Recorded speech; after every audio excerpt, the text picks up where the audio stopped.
አትጠይቂኝ ባክሽ። ምን ባረክ? እውነታውን ስላሳየሁሽ ነው። ድንቄም እውነታውን አሳየኝ። አንተ በህይወቴ ውስጥ መጥፎ ፓራሳይት ለቀቀኝ እንጂ ያሳመምከኝ እኮ ነው። ነይ ዝም ብለሽ ያንን ባለጌ ልክስክስ አታላይ ባልሽን ታይዋለሽ። አንቺን ታሚያለሁ በሚል ሰበብ ገንዘብሽን ያልባል። አይ በፍጹም እውነት ሊሆን አይችልም። በቅርቡ እኮ ልንጋባ ነው። በዛ ላይ ገንዘብ የሚቀበለኝ ለወደፊት ህይወታችን እያለ ነው። ቢሆን ደስ ይለኛል። እውነታ ግን ሌላ። እኔ ማዝነው ላንቺ ነው። እነዛ ሁሉ ባለሀብቶች እየጠየቁሽ አንቺ ግን ይሄን ድምረት መምረጥሽ ነው። ነይ ትቆጭበታለሽ።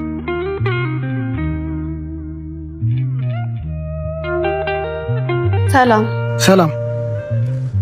ዋው ይቅርታ የኔ እናት፣ መንገድ ተዘግቶ ነው። እሺ አረፈድኩት። አየሽው? እውነትም አላውቀውም። እንዴት መጣሽ? ኧረ ረበሽኩ።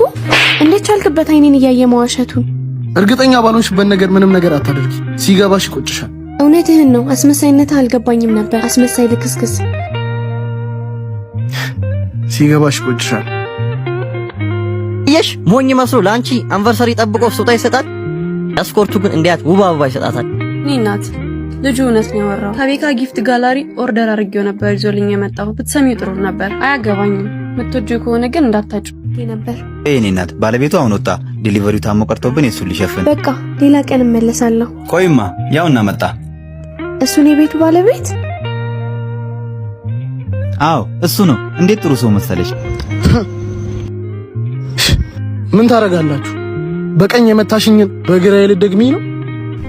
አይቀርልህም በድብቅነትህ። ቆይ ግን ከዛ በፊት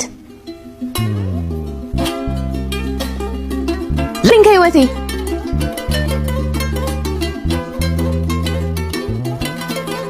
ቅጣቱ ቤት ይደርሳል። ጊፍት የምሰጠው ሰው አለ።